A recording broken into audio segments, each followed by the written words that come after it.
So hello dear students, today we are going to discuss about the network analysis concept which is used widely in the project management domain.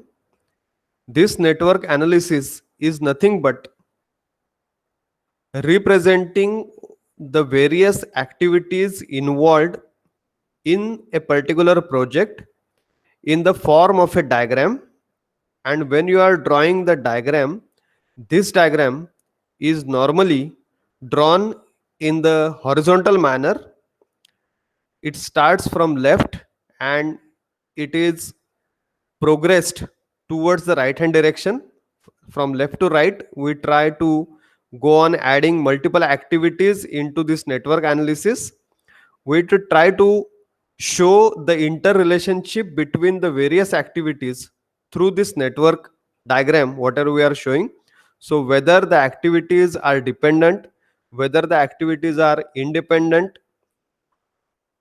how much resources the activities are consuming, and how the activities are progressing depending on each other. So that all representation in the form of a diagram is nothing but the network analysis. So just going through the contents of this project management using network analysis in a large and complex project involving a number of interrelated activities requiring a number of resources, it is not possible for the management to make and execute an optimum schedule simply based on organizational capabilities and work experience. So that all you must have also come to know till now what are points we have discussed in module number 1 and 4, that if a project is huge, project is large, it is of complex nature, then it is very difficult to manage and execute optimum schedule simply based upon the organizational capabilities and work experience. So we must have some systematic plan, systematic way of dealing with scheduling the activities and execution of the activities. Hence the management looks for certain techniques which may help in planning, scheduling and controlling the project. So three basic points, three basic activities we are going to focus, that is planning the activity, the activities. The aim of planning is to develop the sequence of activities so that the project completion time and cost are properly balanced and excessive demand of key resources is avoided. So what is the basic aim of project planning? It is to develop a sequence of activities. How to develop the sequence of activities? When we are developing the sequence of activities, we have to keep in mind that the project completion time and cost, they should be properly balanced. Time and cost of project, they are supposed to be the two sides of a coin. So they are dependent on each other. If you go for reducing the time drastically, the cost of project goes on increasing. If the time also exceeds beyond certain schedule, then also your cost will go on increasing. If you go for bringing down the cost, sometimes having some cut shots, then the time which is required to complete the project may exceed beyond a certain amount. So likewise, this time and cost, they should be dealt with very carefully, and their combination must be perfectly balanced. We should balance these two points, the project completion time and the cost of your project. At the same time, we should also take into account that there must be some key resources in your organization, in your project team, or with your project organization. So those key resources must be properly or optimally used. They should not be used excessively. There should not be excessive demand for those key resources. Otherwise, allocating those resources to particular activities will be very difficult, because the demand is very high and the key resources, they are limited in number. So we should also take into account, we should also think in that perspective, that the demand for key resources, it should not be excessive. It should be the excessive demand, it should be avoided. Now, to meet this objective of systematic planning, that is the project completion time and cost, that should be balanced. Excessive demand of key resources, it should be avoided. So how we can get this? What is the methodology? How to achieve this? What techniques we can apply? So there are certain systematic network analysis techniques which will give the solution for this managing the project planning. So which are these network analysis techniques? So some of the techniques, they have been listed in front of you. You can see the first one is CPM, which is nothing but critical path method. So CPM may have multiple meanings in general terminology, but when we say project management, network analysis in project management, the word CPM, the abbreviation CPM, it indicates that it is a critical path method. If we go for second, PERT, that is PERT. So this is the abbreviation of program evaluation and review technique. In other words, it is also called as project evaluation and review technique. So PERT is named as program evaluation and review technique, or it is also called as project evaluation and review technique, because as we know, project, program and portfolio, these are similar terminologies. Only project is at the basic level, group of similar projects is a program, and group of similar programs is your portfolio. So that's why sometimes that PERT is supposed to be program evaluation review technique, or it can be also called as project evaluation and review technique.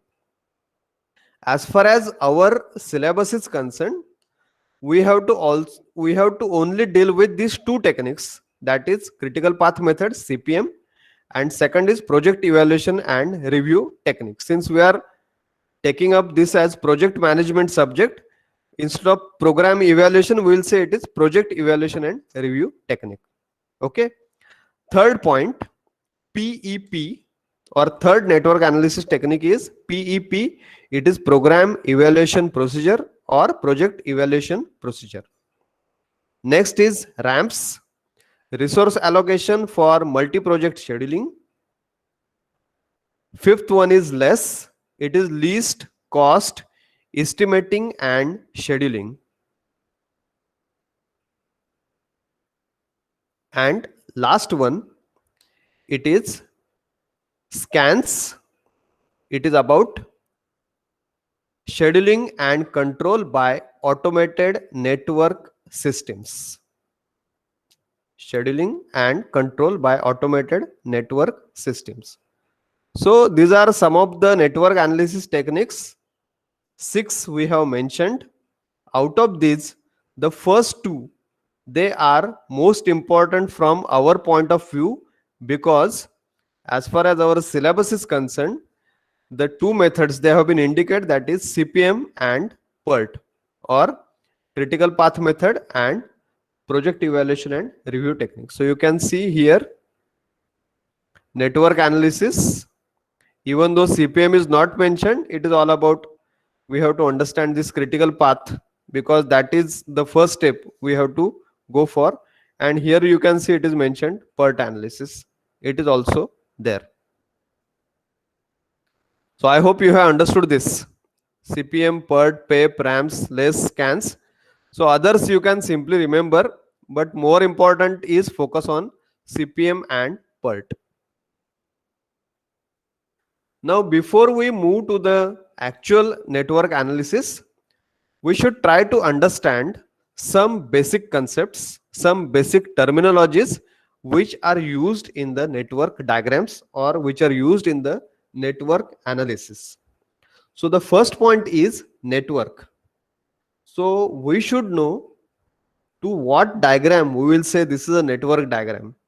So network is nothing but, the formal definition is, it is a graphical representation of the project, and it consists of series of activities arranged in a logical sequence and show the interrelationship between the activities.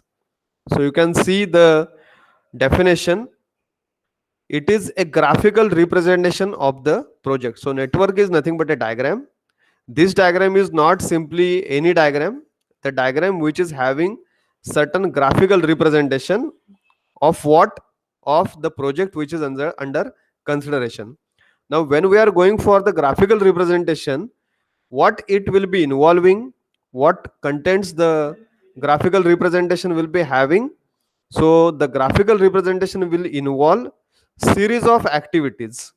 So number of activities which are involved in your project in series, we have to take into account.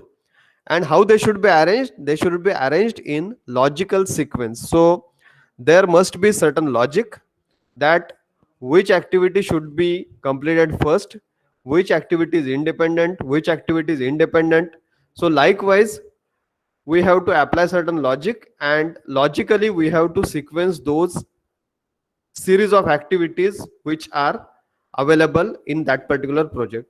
And also we have to show the interrelationship between the activities. So when we are drawing those activities on this graphical diagram, graphical representation, the interrelationship between the activities should also get reflected in your diagram.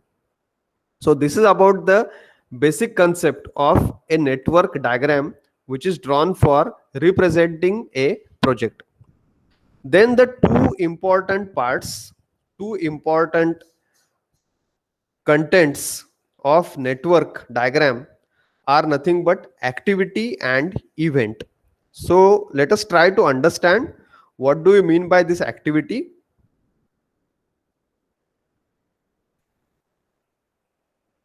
So activity is a part of project which can be physically identified and consumes time and resources. Each activity has a definite start and end.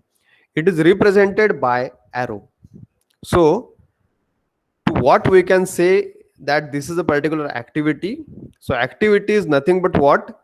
It is a particular part of your project which can be physically identified. So you can have certain separate entity for that particular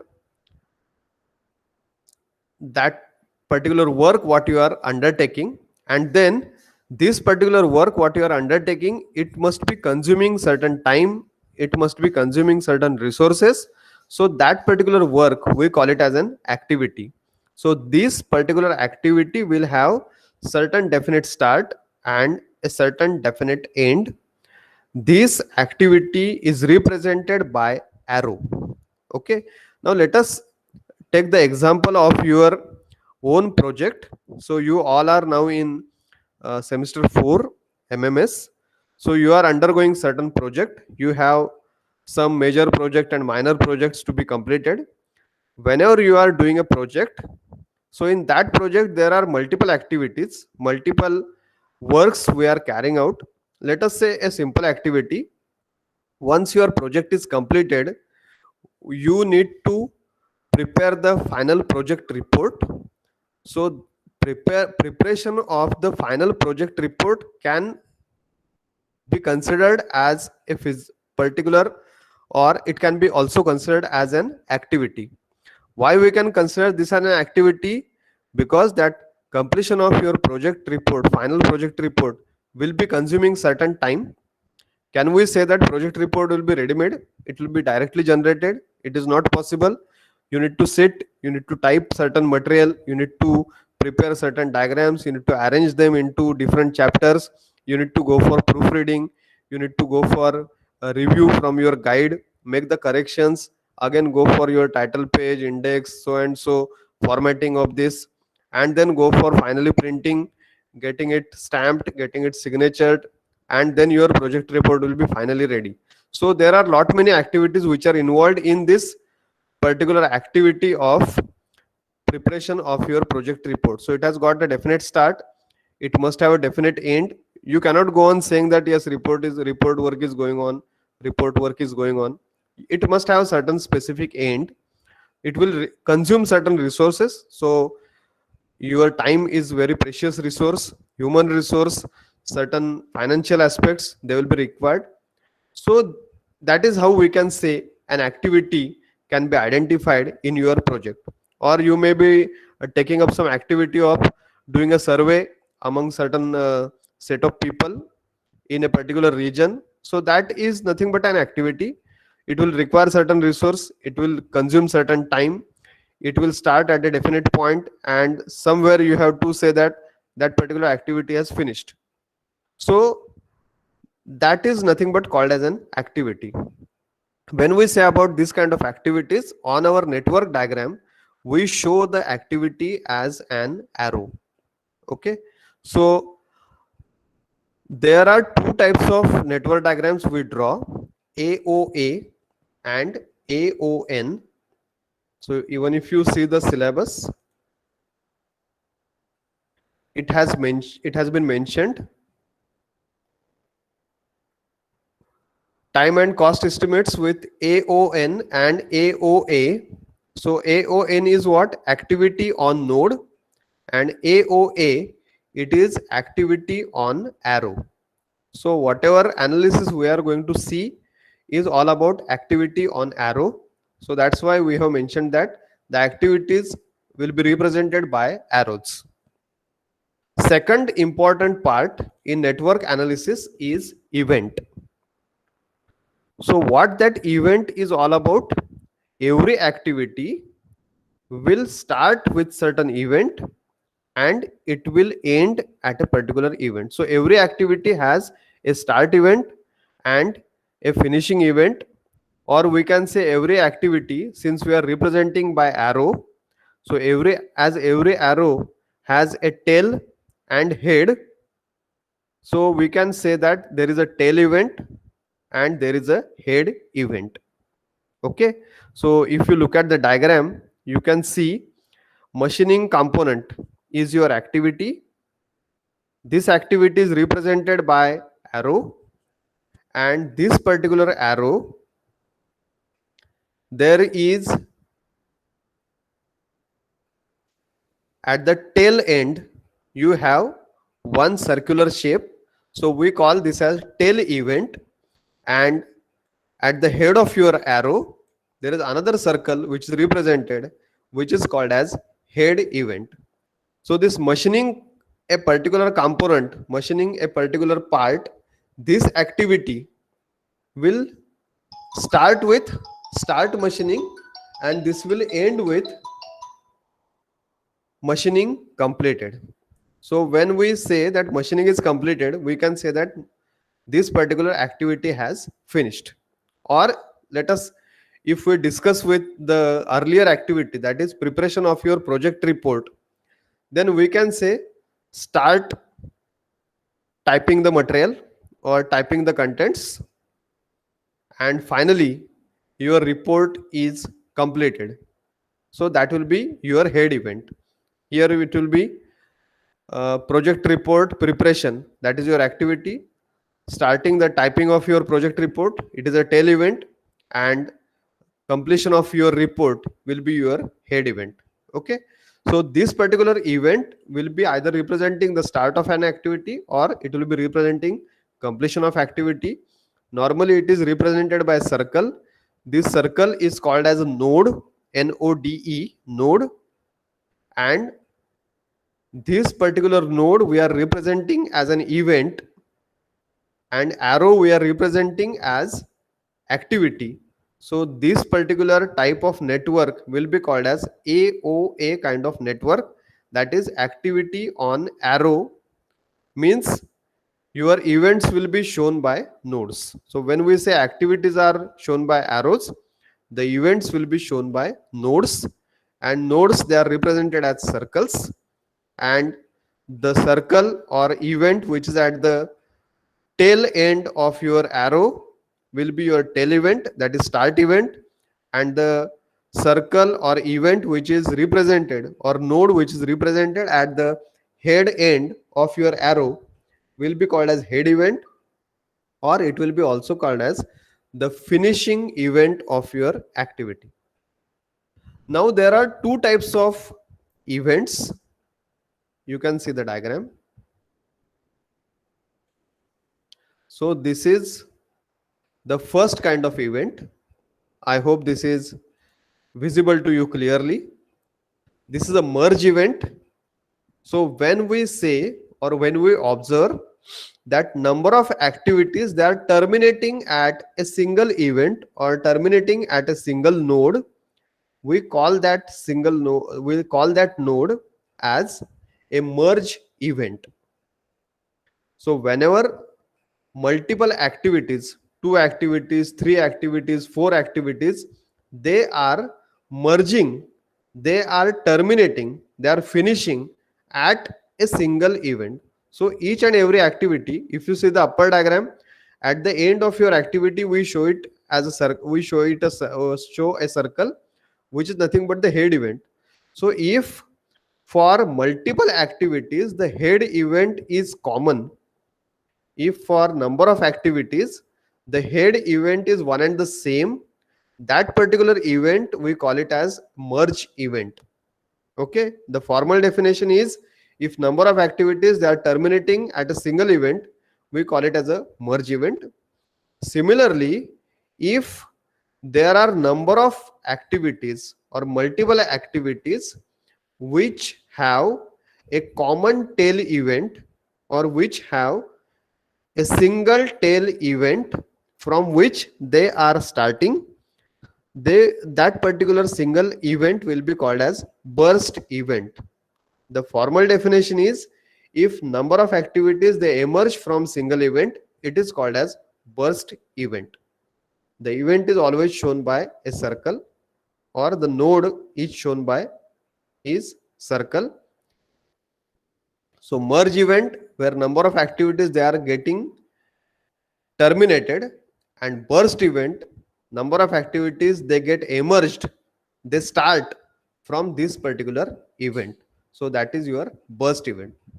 So 4 different definitions and concepts we have understood: network, then event, and under this event we have understood what is merge event and what is burst event. I hope this is clear to you.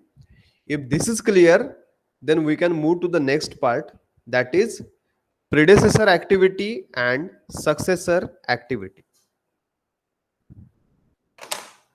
So what do you mean by predecessor activity and successor activity?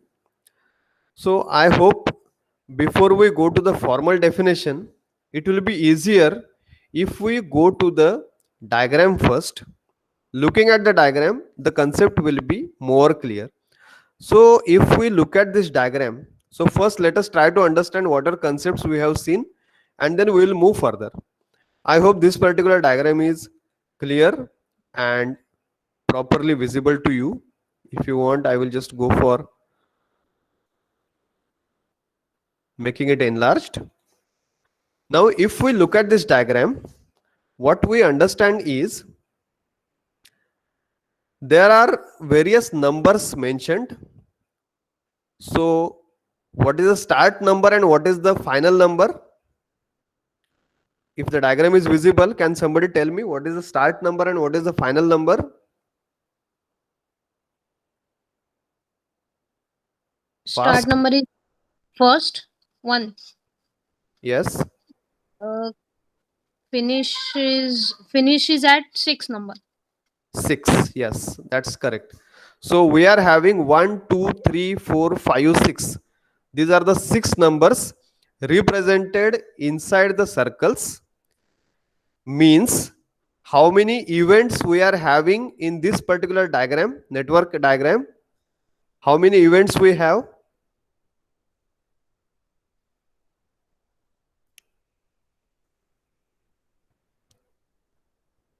Total how many events you can visualize in this diagram? Yes. 6. Fast.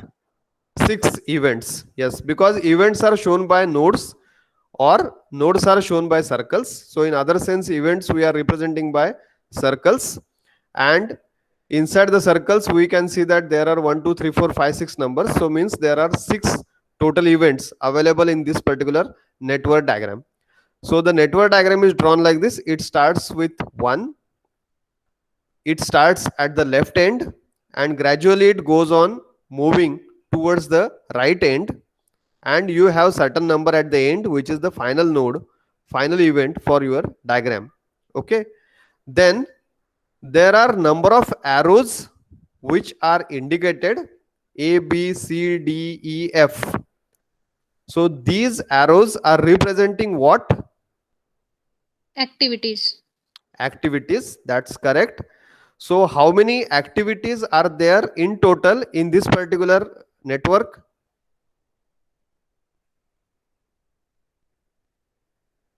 6. There are 6 activities: A, B, C, D, E, F. So 6 nodes, 6 activities.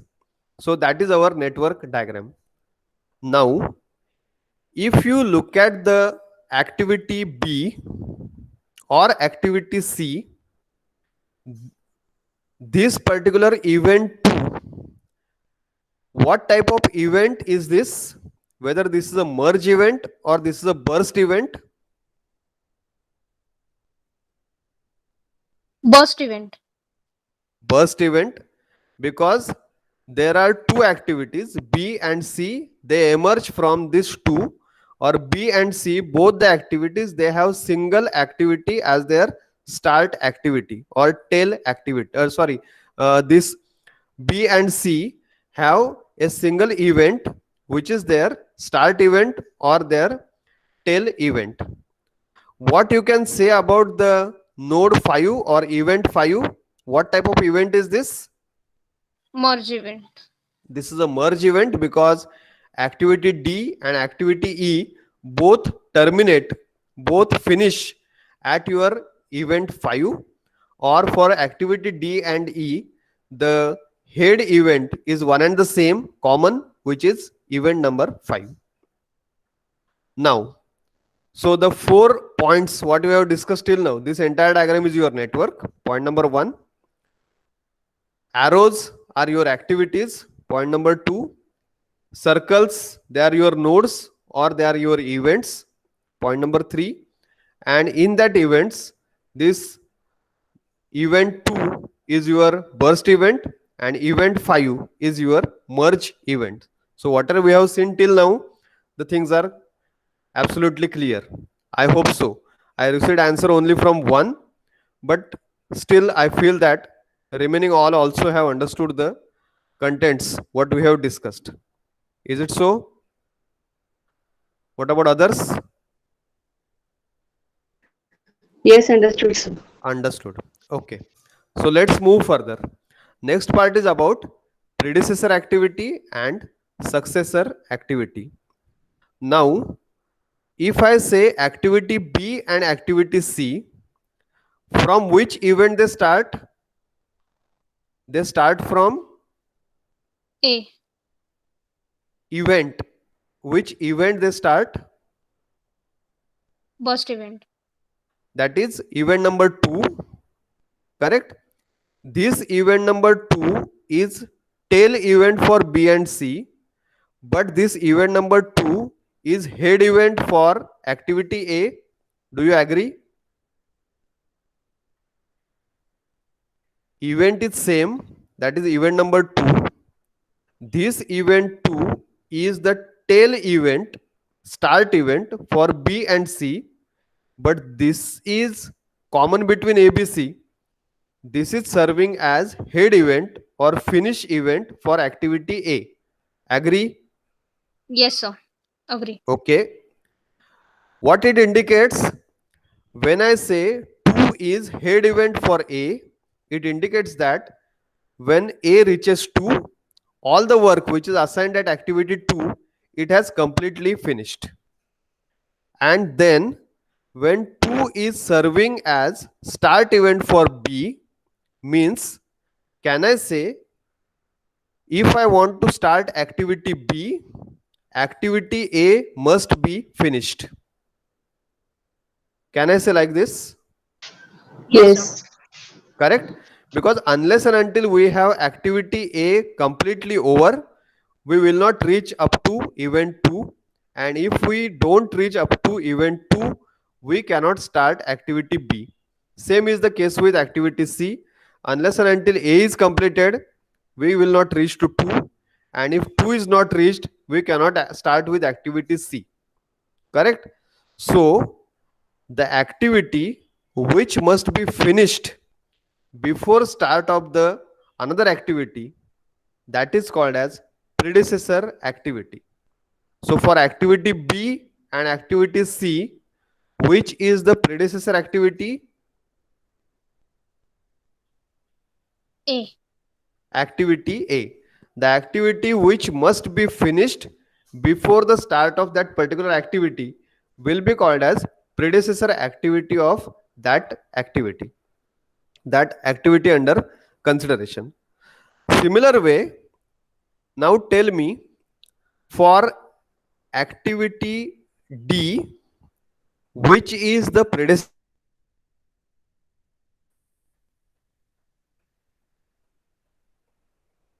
For activity D, which is the predecessor activity?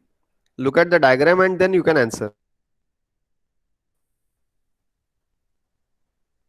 B. Activity B.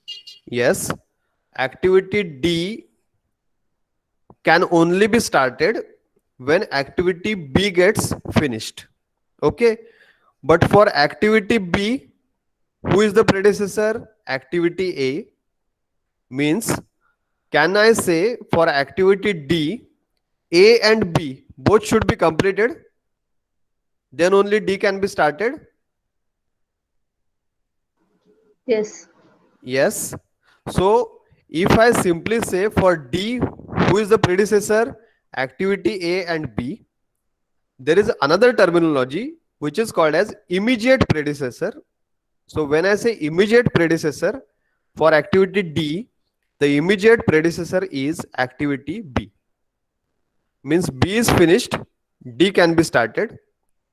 B can be started only when A is finished. But when we say about D and talk about the immediate predecessor, when we talk about D and we say about the immediate predecessor, we will not talk about A. We will only focus on B. Okay. Now, look at this. For activity F, the last activity, who are the predecessors? Activity D. For activity F, I am talking about predecessors. We have seen two terminologies, predecessor and immediate predecessor. Predecessors means all the activities which must be completed before that activity, and immediate predecessor means the latest activities which are to be finished. So you can see it is written at the bottom of the diagram.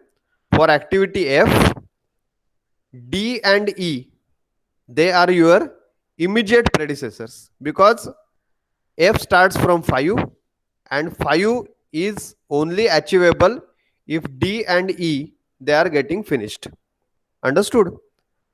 At the same time, when we talk about all the predecessors for activity F, then A, B, C, D, E, these all when they are getting finished, then only we can start with F activity. So that's why A, B, C, D, E all are the predecessors of F. And when we talk about immediate predecessors, only the latest one, the start event, whatever acts as the terminating event or head event, those activities will be your predecessor activity, immediate predecessor activity. So D activity, E activity, they are immediate predecessor activities. Okay, understood? Yes, sir. Any doubt in the two terms, predecessor and immediate predecessor? Immediate predecessor means which is directly connected. and predecessors means all activities which are before that, which needs to be completed before that. So now just tell me, for activity E, which is immediate predecessor and which is predecessor? Immediate predecessor is C. C. C. Yes. And ABC. No. AC. A and Are C are activity. predecessors. For A. E. Sorry. What about others? Yes, sir. A and C is uh, first, and the immediate is C. Yes, A and C are predecessors and C is the immediate predecessor activity. So I hope the concept of predecessor and immediate predecessor activity is understood completely. Now the reverse case is about the successor. When we talk about the successor, it is the activity which comes next. So let us say, if I say activity A, what is after A? Once activity A finishes, what is next? BC.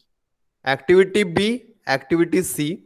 So who are the immediate successors for activity A, B activity and C activity? So in other sense, we can say the head event of your activity is serving as start event for whatever activities. They will be your immediate successor activities. Correct? And when we simply say successor activities, these are nothing but all the activities which will be completed after that particular activity. So if I say activity A, remaining all activities B, C, D, E, F, they can be completed only when A is finished. That's why these all B, C, D, E, F, these all activities, they will be called as successors.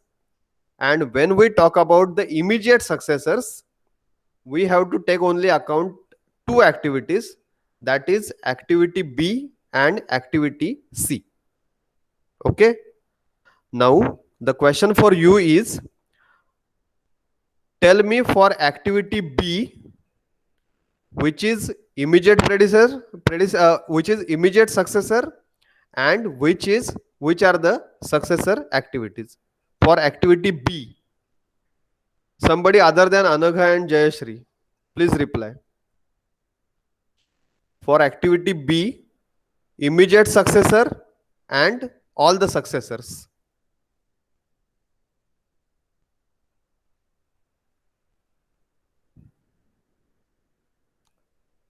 I hope others are there.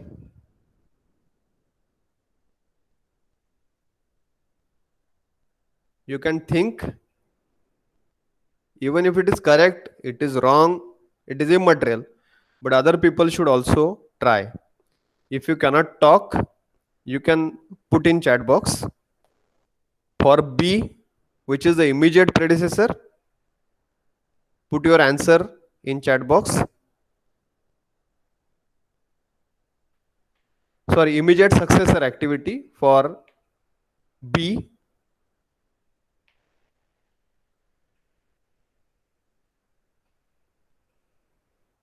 I hope others cannot put in chat box also. So open to all. Anybody can answer. So D. Is the immediate successor of activity B. Okay. And activity D and activity F are the successor of activity B. Yeah, that's absolutely correct. So this is the concept of predecessor activity, successor activity, immediate predecessor and immediate successor activity. So this is all written in the paragraphs. So I hope the diagram was more clear and the concept was more clear through the diagrams. So you can just go on reading. All those activities which must be completed before starting an activity under consideration are called predecessor activities. all those activities which have to follow the activity under consideration are called successor activities. Predecessor or successor activities which are directly connected to the activity under consideration will be called as immediate predecessor or immediate successor activities. Okay, understood? Should we move further? Yes. Okay, so the next concept is path. So when we say about path is nothing but number of activities which are connected to each other, and you have a continuous journey, that we call it as a path. Okay, so again, if we go for diagram, the things will be more clear. Now let us say I want to start from A and I want to reach at 6. By how many ways? Let us say, forget about that these are activities. Consider that these are the various roads, and these are the 1, 2, 3, 4, 5, 6. These are the cities, and these are all intercity roads, intercity highways. If I want to start from A, our own city, Ambau, and reach at 6, that is our capital, Delhi. These are some intermediate cities: Ahmedabad, Indore, Mumbai, maybe Chandigarh, whatever. These are some different intercity highways they are given. So how you can travel from 1 to 6 from Ambau to Delhi? Yes, tell me. Either in terms of numbers you can tell, or in terms of ABCD you can tell. Sir, 4 node need to cross. 4 roads. Need to cross. Yes. So if I want to start with 1 and reach at 6, minimum 4 roads I need to travel. Which are these four roads? How many options are available now? 2 options is there. That is one A, B, D, E. A, B, D. E. A, B, D, E is correct. Yes. And next is A, C, A, C, E. A, C, E, F. So in second is correct, A, C, E, F. But how E comes in the first option? No, sir. That is not E, F. A, B, D, F. Yeah, that's correct.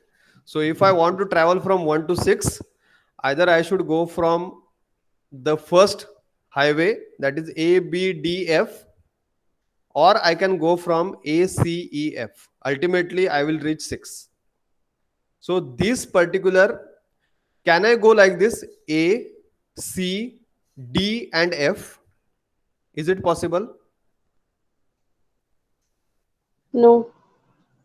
A, C, D, F is not possible. Why it is not possible? Because 3 and 4, they are not connected. Yes. Correct? Let us say if I join the two cities, 3 and 4, by one more intercity highway, then how many options you will have? Just imagine 3 and 4, it is also getting connected. Let us assume. Then how many options you can have? Any idea?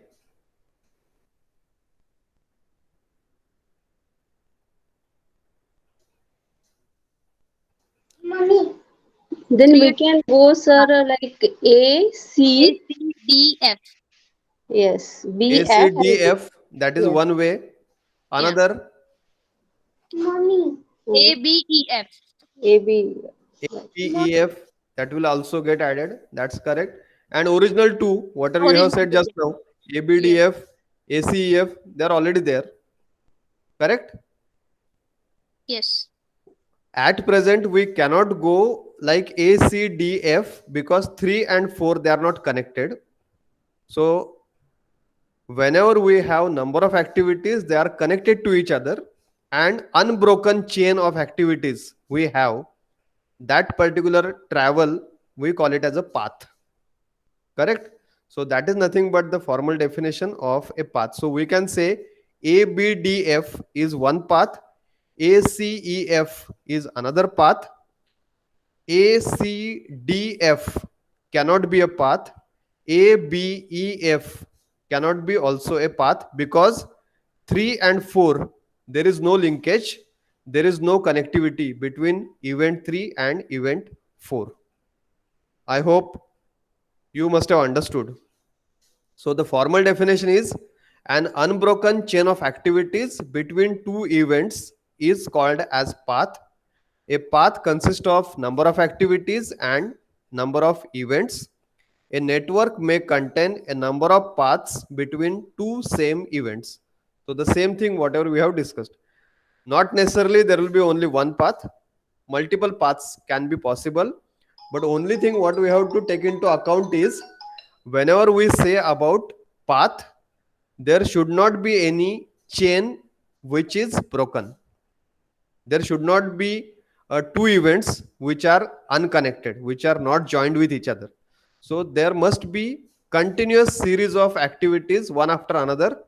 You should go on joining so that you can reach from the events, or you can start with that particular event and end at the required event what you want. Okay, so you can see ABDF is path connecting event 1 and 6, and ACEF is another path connecting the same events. So I hope today's discussion was fruitful and you have understood many important concepts about network analysis. First thing, the different methods of network analysis. Second thing, in network diagram, what do you mean by network diagram? What do you mean by activity? What do you mean by event? What do you mean by burst event? What do you mean by merge event? What is predecessor activity? What is successor activity? What is immediate predecessor? What is immediate successor? And then path. And another one point what you have learned is about two types of network diagrams: AOA, activity on arrow, and second AON, which is activity on node. What we will be dealing with, or if we see the problems which are coming in your examinations, the problems are related to AOA, that is activity on arrow kind of problems. So our networks will be limited to activity on arrow kind of problems.